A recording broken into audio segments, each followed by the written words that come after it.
Ang kwento ni Zaccheo, ang isang tax collector, ay matatagpuan sa banal na kasulatan sa aklat ng Lucas 19:1-10. Ito ay isang maikling kwento ukol sa pagbabago at pagbabalik loob kay Jesus. Sa kwento, si Zaccheo ay isang mayaman at makapangyarihang kolektor ng buwis, tax collector, sa Jericho. Ngunit siya ay itinuturing na makasalanan at kasuklam-suklam sa mga tao dahil sa kanyang trabaho. Isa siyang maliit na tao, kaya't nahirapan siyang makita si Jesus nang dumaraan ito sa kanilang lugar. Nang si Jesus ay pumasok at nagdaan sa Jericho, siya'y sinalubong ng mga tao.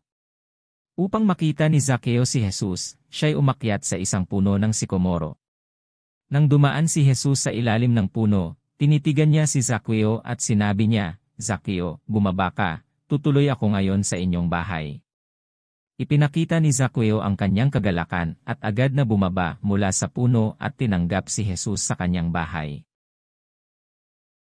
Sa pagdating ni Jesus sa kanyang bahay, binuksan ni Zaccheo ang kanyang puso, nagtindig at nagsabi, "Narito ko sa mga dukha, at kung sakalit nakasingil akong may daya sa kanino mang tao, ay isasauli ko ng makaapat na ulit." Sa kanyang pagpapakumbaba at pag-aamin ng kasalanan, ipinakita ni Zaccheo ang kanyang tunay na pagbabalik loob kay Jesus.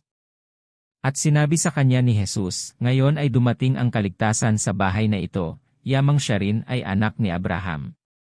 Sapagkat ang anak ng tao ay dumating upang hanapin at iligtas ang mga nawawala." Ang kwento ni Zaccheo ay nagpapakita ng makulay na pagbabalik loob at pagpapakumbaba sa harap ng Panginoon. Ipinakita nito ang kapangyarihan ng pagbabago at pag-aayos ng buhay sa pamamagitan ng biyaya at pagtanggap kay Jesus.